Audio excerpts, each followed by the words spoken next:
बिहार की जातिगत जनगणना रिपोर्ट का बीजेपी ने जिस तरीके से काउंटर किया है, माना जा रहा है कि 2024 में लड़ाई फिर से मंडल बनाम कमंडल हो सकती है। राहुल गांधी जहां भी जा रहे हैं, सत्ता में आने पर जातीय जनगणना का वादा कर रहे हैं। तो आपको विस्तार से बताते हैं 2024 में मंडल बनाम कमंडल की लड़ाई वाकई संभव हो पाएगी या नहीं।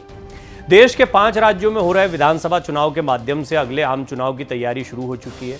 अव्वल तो बीजेपी और विपक्षी दलों के बीच स्थानीय मुद्दों के साथ साथ भ्रष्टाचार और परिवारवाद की राजनीति पर आरोप प्रत्यारोप का दौर चल रहा है, लेकिन साथ ही साथ जातिगत जनगणना पर भी पूरा जोर दिखाई देता है। कांग्रेस नेता राहुल गांधी विधानसभा चुनाव के साथ साथ आम चुनाव के बाद केंद्र में विपक्ष की सरकार बनने पर जातिगत जनगणना कराने का वादा कर रहे हैं। अभी तेलंगाना में जातिगत जनगणना को लेकर राहुल गांधी ने कहा है, ये देश के एक्सरे जैसा है और इससे ये भी मालूम हो जाएगा कि देश का पैसा कैसे बांटा जा रहा है। बिहार से जातिगत जनगणना की रिपोर्ट आने के बाद बीजेपी ने जिस तरीके से विपक्षी दलों को घेरा है, एक बार फिर देश में अगले आम चुनाव को मंडल बनाम कमंडल 2.0 बना देने की कोशिश चल पड़ी है।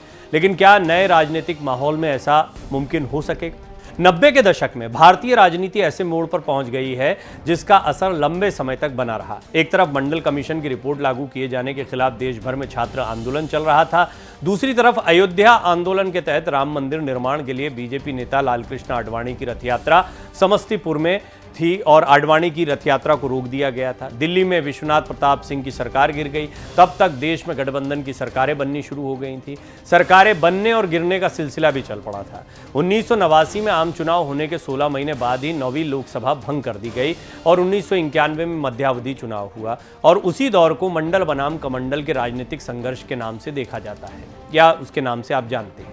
करीब 3 दशक बाद राजनीतिक समीकरण पूरी तरह बदल चुके हैं। सत्ता पक्ष और विपक्ष की पोजीशन में अदला बदली हो चुकी है, लेकिन जिन दलों की तरफ से मंडल कमीशन के नाम पर जातीय राजनीति शुरू हुई थी, एक बार फिर वो ही उसे नए सिरे से आगे बढ़ा रहे हैं। फर्क बस ये है कि कांग्रेस भी जातीय राजनीति की पैरोकार हो गई है। जातीय जनगणना को लेकर कांग्रेस सक्रिय तो पहले से ही हो गई थी, लेकिन महिला आरक्षण बिल के बाद हद से ज्यादा सक्रिय नजर आने लगी है। अयोध्या आंदोलन की वजह से बीजेपी की राजनीति को कमंडल से जोड़ दिया जाता है। मंडल के मुकाबले में ये एक तरीके से तुकबंदी भी हो जाती है, जिससे चुनाव में चर्चा के लिए स्लोगन बन जाता है और उसके मुकाबले जातीय जनगणना को खड़ा करके मंडल बनाम कमंडल की पुरानी लड़ाई नए सिरे से शुरू करने की कोशिश हो रही है।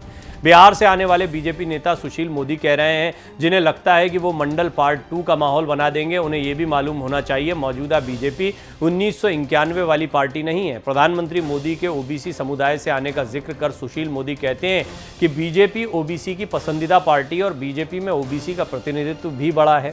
कांग्रेस अपनी तरफ से काफी सोच समझकर अपने दलित चेहरे को आगे करती है। कांग्रेस नेता शशि थरूर ने तो बोल भी दिया है कि इंडिया गठबंधन के सत्ता में आने पर मल्लिकार्जुन खड़गे प्रधानमंत्री बन सकते हैं।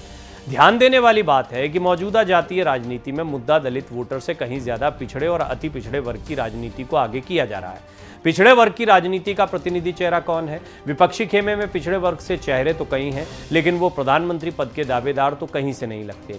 अखिलेश यादव और तेजस्वी यादव के लिए तो अभी यूपी और बिहार का मुख्यमंत्री बनना ही सबसे बड़ा सपना नजर आता है।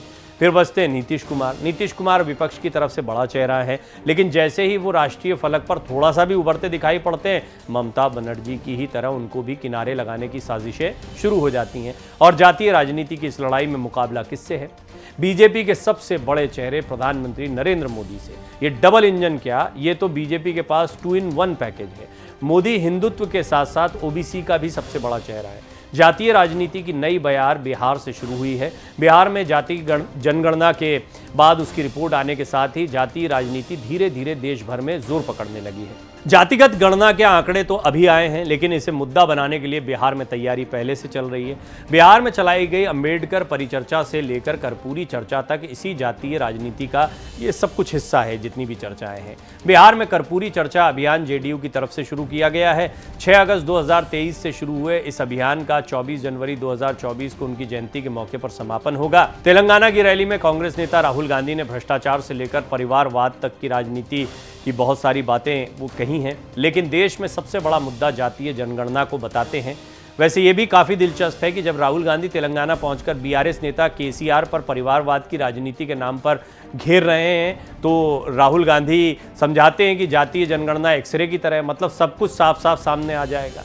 जातीय जनगणना से ये जानकारी भी सामने आएगी कि देश में कितने दलित, ओबीसी, आदिवासी और सामान्य वर्ग के लोग हैं और किसकी कितनी भागीदारी है। ये भी मालूम हो जाएगा कि देश का पैसा कैसे बांटा जा रहा है। ये सारी बातें राहुल गांधी कह रहे हैं। संसद में ओबीसी महिलाओं के लिए अलग से आरक्षण की मांग शुरू कर राहुल गांधी अब जहां कहीं भी जा रहे हैं, कांग्रेस के नेतृत्व में विपक्षी दलों की सरकार बनने पर पूरे देश में जातिगत जनगणना कराने का वादा कर रहे हैं। ये माहौल अगर आप समझें तो ये सिर्फ 5 राज्यों के विधानसभा चुनाव तक सीमित नहीं है। कुछ ही महीनों बाद आगामी लोकसभा चुनाव और पूरी तैयारी लोकसभा चुनाव की चल रही है। अगर विधानसभा चुनाव की बात करें तो खास तौर पर 3 जो हिंदी बेल्ट के राज्य हैं, मध्य प्रदेश, राजस्थान और फिर छत्तीसगढ़, यहाँ तो बीजेपी कांग्रेस आमने सामने दिखाई पड़ रहे हैं। यहाँ पर मुद्दे कुछ कुछ एक जैसे दिखाई भी पड़ते हैं, जो लोकसभा चुनाव और विधानसभा चुनाव दोनों में चल जाए। लेकिन पूरे देश की राजनीति की बात करें तो उसके समीकरण का आकलन अभी नहीं किया जा सकता है। और जातीय जनगणना का ये जो दांव खेला जा रहा है, ये सिर्फ विधानसभा चुनाव तक सीमित नहीं है। चाहे सरकारी एजेंसियों के कथित बेजा इस्तेमाल की बात उठाना हो, चाहे अडानी को मुद्दा बनाना हो, या फिर उसके बाद में अब ये जाति जनगणना का उद्घोष करना हो, ये सारी बातें स्पष्ट तौर पर बताती है कि विपक्ष कुछ ना कुछ मुद्दों को बड़ा करने का प्रयास कर रहा है। हाँ, चुनौती ये आती है कि प्रधानमंत्री मोदी और बीजेपी की रणनीति अब वैसी पिछली बीजेपी की तरह नहीं है। ये बीजेपी बहुत बदल चुकी है, यूं ही 300 का आंकड़ा पार नहीं किया है।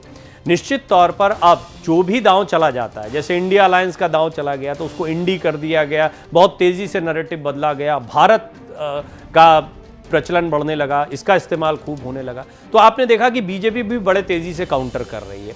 अब अगर ऐसे में हम कंपेयर करें कि मंडल बनाम कमंडल का जो पुराना दौर था, क्या वो दोबारा आएगा? निश्चित तौर पर वैसा दौर नहीं आएगा, लेकिन इतिहास से हम काफ़ी कुछ सीख समझ सकते हैं। मुद्दे वही उठाए जाते हैं, धर्म और जाति की राजनीति, इससे हम उबर नहीं पाए। हाँ, तौर तरीके बदल गए, अब सोशल मीडिया है, डिजिटल एरा है, और इसमें अब इन्फ्लुएंस करने के तरीके भी अलग अलग देखने को मिल रहे हैं।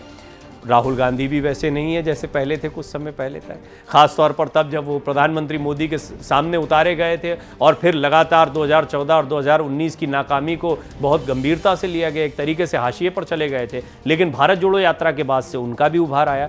बहुत कुछ बदला है। ये चुनाव बहुत दिलचस्प है क्योंकि ये आने वाले लंबे समय को तय कर सकता है। क्षत्रपों का एक दौर भी रहा है, मंडल बनाम कमंडल का वो दौर था जब छोटे छोटे दल सरकार बनाने में कामयाब रहे। लेकिन हमने ये भी देखा कि किस तरीके से इंद्र कुमार गुजराल, HD देवेगौड़ा, चंद्रशेखर एक के बाद एक कुछ कुछ महीनों में प्रधानमंत्री बदलते हुए देश ने देखे। एक ऐसा अस्थिरता का दौर भी देखा है। अभी हम देखते हैं कि क्षत्रप जो हैं वो ताकतवर हुए हैं।